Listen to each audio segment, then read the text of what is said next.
Nós Tentantes, Projeto de Vida, por Karina Steiger e Pedro Corbeta. Um podcast realizado com o apoio da Igenomics.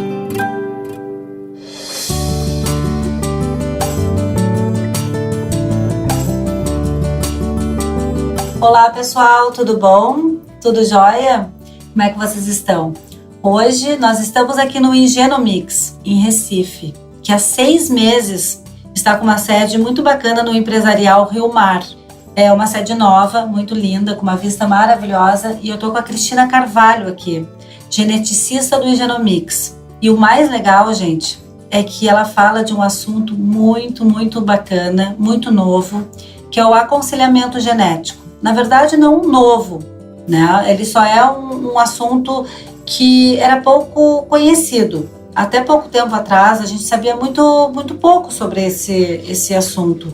E hoje ele já está sendo mencionado, principalmente nos grupos de tentantes. E aqui a Cris vai nos esclarecer um pouco sobre esse assunto, vai nos acolher um pouco. E a gente queria saber, Cris, primeiramente, muito obrigada por estarmos juntas aqui nessa cidade tão ensolarada, né? Tão linda, né? Também acho uma cidade linda. É um prazer para mim também estar aqui, Karina, contigo.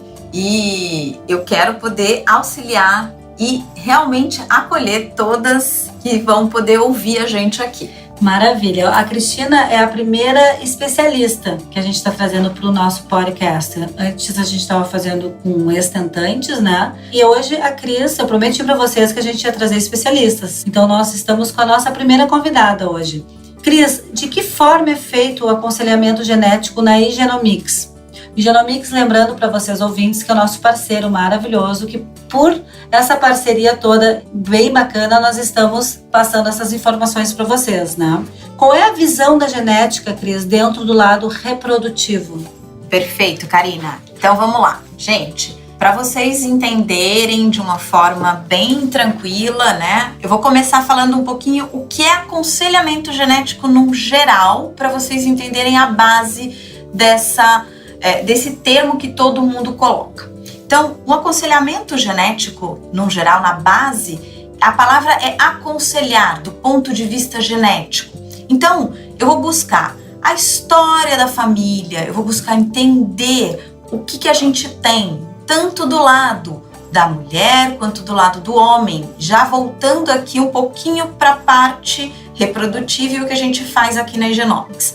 Eu vou buscar a história desse casal, eu vou tentar entender se tem algum fator dentro da família, da esposa, do marido, e o que a gente vai conseguir de uma forma bastante clara e com calma para eles, justamente colocando tudo de uma forma tranquila e clara. O mais importante é isso, porque todo mundo tem medo da genética, mas eu busco colocar as coisas de uma forma bem clara e tranquila, buscar quais são os caminhos que a gente tem, quais são as possibilidades dentro da genética para auxiliar esse casal, para dar para esse casal uma segurança, um chão, para que eles consigam caminhar dentro dessa parte reprodutiva, melhorar os resultados deles e chegar no tão sonhado bebezinho na casa saudável. Então, a grande visão da genética aqui para a reprodução é a gente conseguir entender o que está fazendo esse casal ter uma dificuldade. A gente tem várias formas de investigar isso. Vou começar pegando alguns exemplos, Karina, para a gente começar a entrar nessa questão reprodutiva. Vamos pensar, tem um casal que está lá tentando engravidar, bonitinho, e já tem 1 ano de tentativa, e esse casal não está conseguindo que uma gestação siga curso. Então, eles vêm aqui, a gente conversa com esse casal, eu vou procurar entender se tem alguma história familiar, tanto do lado da esposa quanto do marido. E aí, se do ponto de vista de falar assim, eu pergunto para eles, tem alguma doença, alguma coisa genética na família que vocês já ouviram falar, alguma questão? Normalmente, quando eles te respondem que não, a gente parte para pensar o seguinte: ótimo, então não temos uma avaliação, uma questão gênica, alguma doença gênica existindo na família, tanto da mulher quanto do homem. Ótimo, vamos partir então pela base da genética. Na base da genética quem vem? Os cromossomos que a gente herdou, que é a base mais simples aí. E aí eu costumo falar para eles, gente, vocês conhecem um exame que chama cariótipo? Muitos ainda nem conhecem esse exame, Karina, que Nunca ouviram falar. Nunca ouviram falar. Um exame antigo, ele vem da década de 70 e muitos casais nem conhecem, nunca ouviram falar nele e que pode ser muito o que está atrapalhando a vida reprodutiva do casal. Então, eu falo para eles, gente, então vamos lá. Esse cariótipo eu vou olhar os cromossomos de cada um de vocês. Que é o começo de tudo, né? Que é o começo de tudo. Eu falo que é o primeiro degrau dentro da genética, é olhar para esses cromossomos. Então, eu mostro para eles como esses cromossomos são arranjados, tanto para a mulher quanto para o homem, e que a gente vai olhar primeiro para essa parte, que é o primeiro degrau. Se a gente não tiver uma resposta no primeiro degrau, a gente parte para um segundo. Mas, muitas vezes, o que a gente se surpreende ali? Eles vão, fazem um cariótipo e volta para mim e tem uma alteração no cariótipo. Pronto, achamos um ponto de partida. Claro, um diagnóstico, né? Exatamente, exatamente. Um diagnóstico e um ponto de partida para esse casal ter um norte, para poder caminhar agora com um pouco mais de segurança e conseguir chegar lá no seu bebê tão sonhado. Perfeito. Então, um lado é esse, as alterações cromossômicas, e aí a gente fecha um degrauzinho e ó, bonitinho, diagnóstico, casal feliz, e agora vai seguir os passos a partir da alteração cromossômica que a gente tiver. Existem várias, tá, Karina? Então, é importante a gente lembrar que algumas alterações cromossômicas são bem simples, são fáceis de avaliar. Outras não são tão simples, mas a gente tem avaliação para elas. É possível, a partir de uma alteração cromossômica assim, eu ter uma resposta real e chegar a conseguir ter esse meu bebê? Sim, é possível. Essa é uma das grandes perguntas que as pessoas fazem para mim, que o casal faz para mim. Ah, mas com essa alteração que eu tenho aqui, eu vou conseguir ter realmente uma avaliação? Eu vou poder chegar num bebê? Tal? Vai poder sim, mas a gente vai ter um caminho a ser trilhado. É possível a gente fazer? É possível. Então a gente tem que lembrar, para cada alteração cromossômica, a gente vai ter um caminho diferenciado, ok? Tem possibilidades, mas é diferenciado. Bom, perfeito. Alteração cromossômica, a gente achou, temos um caminho e vamos seguir nele. Mas e se eu não tiver alteração cromossômica nenhuma? Para onde vamos agora? Vamos pensar então, talvez numa possibilidade de alguma questão gênica. E lembrando que eu estou avaliando sempre o casal aí nessa história e a história deles. Então, a gente não tem nenhuma história consistente, mas o casal está com uma dificuldade.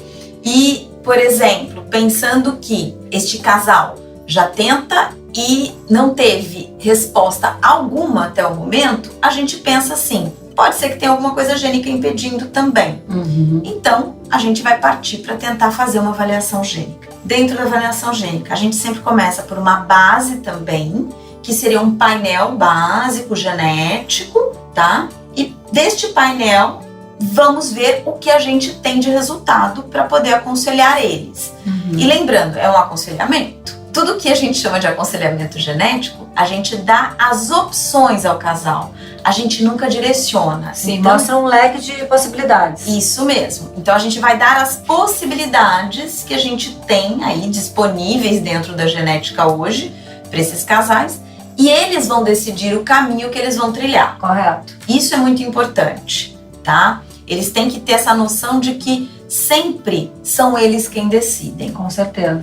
tá? Até porque cada casal sabe a melhor forma de achar a sua receitinha do seu bolo, né? Eu sempre falo isso. Exatamente, é isso mesmo. A receita é única. E é muito individual, né, Cris? Exatamente. A receita é única, ela é individual. Por isso que a gente fala, quando a gente fala em genética, a gente fala em um cuidado personalizado. Porque Total. cada um tem a sua a sua genética única, é personalizada. E pensando nessa questão dos casais, a gente tem um leque muito grande de possibilidades. Então a gente vai muito da história real de cada um deles. Quando a gente vem com uma história de um casal que eles têm perdas gestacionais, a paciente chega com um problema de 3 perdas. Por exemplo, eu já estou com 3 tentativas numa gestação natural, eu tive 3 perdas e 3 perdas tardias. A gente tem uma diferença quando a gente fala em perda gestacional e precoce e perda gestacional tardia. As precoces, normalmente, elas seguem para o caminho cromossômico. A gente tem sempre a pista de uma alteração cromossômica para uma perda precoce. Quando a perda é mais tardia, de 20 semanas de gestação para frente, ela configura muito mais com uma alteração gênica. E aí eu também já tenho uma pista para seguir e orientar esse casal e aconselhar eles, certo? Uma próxima vez não acontecer para numa próxima vez a gente não ter esta perda acontecendo mais. Então, vai muito de cada situação. Uma outra situação que a gente vê também muito com frequência, casais consanguíneos, um casal de primos, né? E casal de primos a gente tem sempre que ter um cuidado a mais. Por quê? E todo mundo fala assim pra mim, mas isso é besteira, isso tá no passado, isso é coisa de antigamente. Não, muito pelo contrário, não tem nada de antigamente, Karina. A gente pensa que é porque fica uma coisa lembrando de coisas de avós, mas não é. Casais consanguíneos têm um compartilhamento genético grande.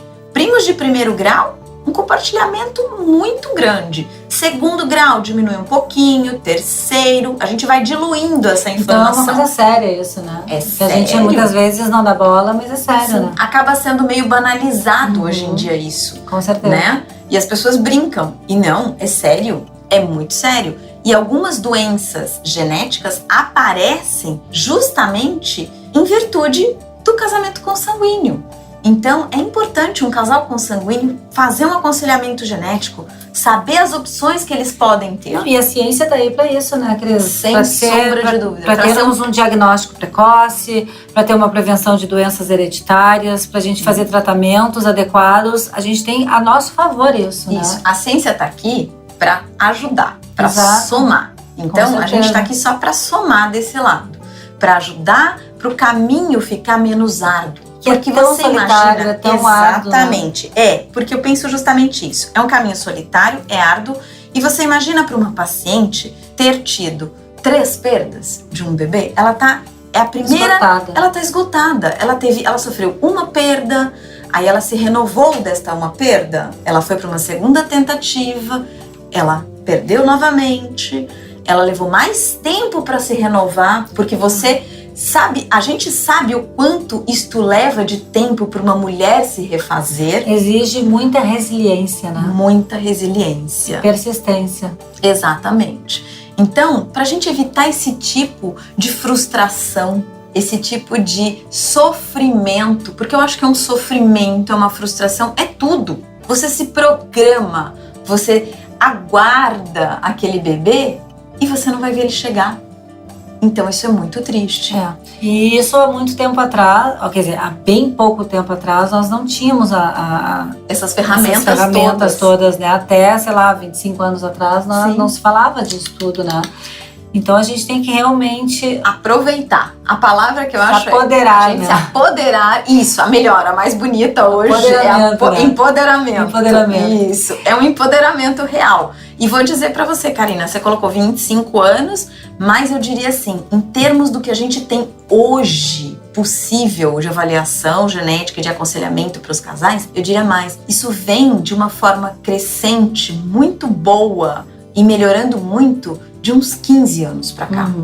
Realmente. Então, a gente tem que realmente se apoderar daquilo que a ciência tá proporcionando pra gente. E ser gratos. Sim, sem sombra de dúvida. Né? Sermos muito gratos, né? Sim, isso sim. Porque realmente é fantástico. Vocês sabem da minha história já, né? Quem tá acompanhando, nós somos pais do Henrico por ovo doação e eternamente gratos a essa possibilidade que nós tivemos, né? Então a gente precisa pensar realmente o que nós queremos para nós. Exatamente. Né? Então fica aqui a pergunta para cada uma de vocês que está daí do outro lado escutando eu e a Cristina falarmos: o que vocês querem para a vida de vocês? É um filho? Então vamos abrir a cabecinha, vamos ser gratos às oportunidades, vamos ir atrás da informação, trocar essa experiência, que é isso que a gente está fazendo aqui. A gente está aqui para ajudar vocês. Sem sombra de dúvida.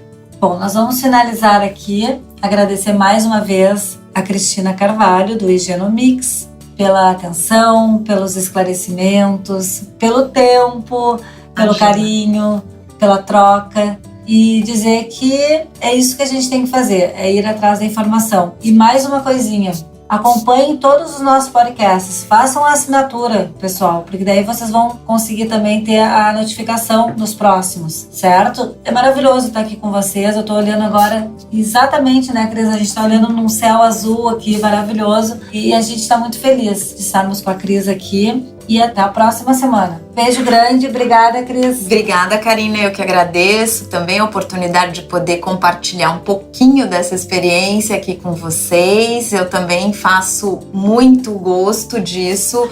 Cada vez mais a gente precisa divulgar para que as pessoas enxerguem as possibilidades. É isso que eu acho. A gente precisa sempre estar aberto para o novo. Exatamente, eu sempre falo isso, aberto para o novo.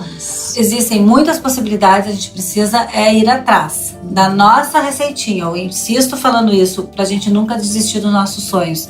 Tem obstáculos, vai ter, muitas vezes a caminhada é longa, é silenciosa, é muito difícil, mas tá aí, ó, o Henrico para provar fez 1 ano em setembro e a gente não pode desistir dos nossos sonhos, jamais. Tá certo? Um beijo bem grande no coração de vocês e até a próxima semana. Beijo! Beijo, Karina. Beijo a todas. Você ouviu Nós Tentantes, com o apoio da Higienomix.